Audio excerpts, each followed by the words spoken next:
N3FJZ here. Well, this is my SolderSmoke Direct Conversion Receiver. I guess I'm cheating a little bit by putting it up again. I had this up a couple years ago, but I took it all apart and it's in pieces, and some of the boards were disassembled, and I had to make new coils or new transformers for this mixer.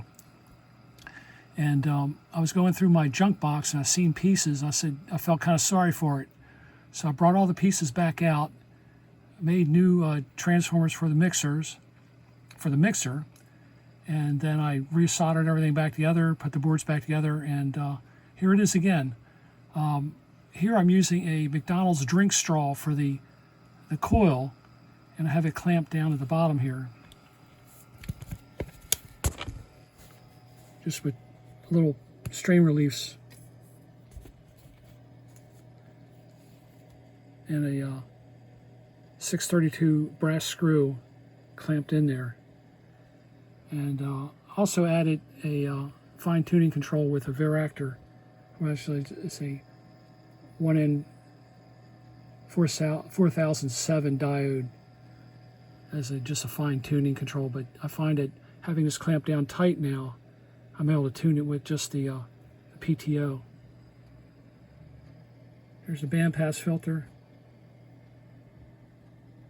the mixer diplexer, the PTO, and the 3-transistor audio amp.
Today is August 23rd. It's the 235th day of the year.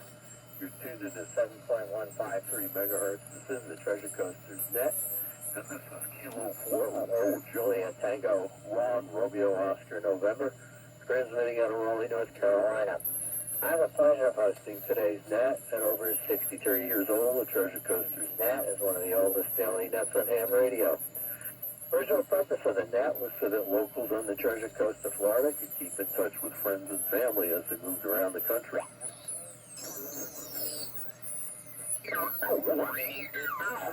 20 bucks Canadian delivered.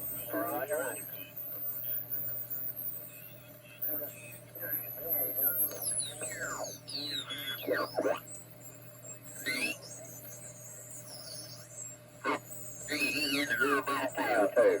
Good, go on.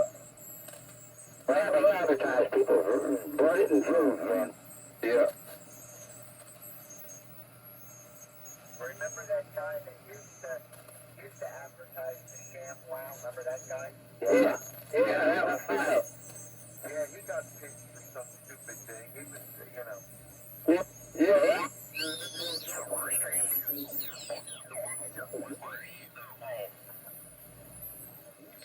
Charlie, K4FNY, 84CW. I'm glad to hear you again, Charlie. Good talk signal here on the remote, and it's good to hear everybody here.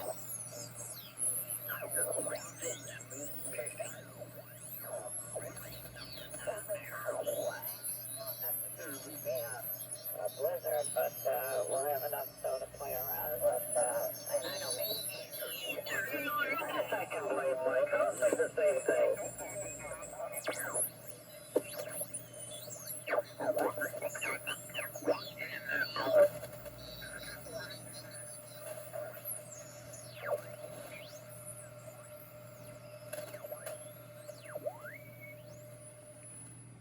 So there's the band scan of the N3FJZ SolderSmoke Direct Conversion Receiver, resurrected from the junk box.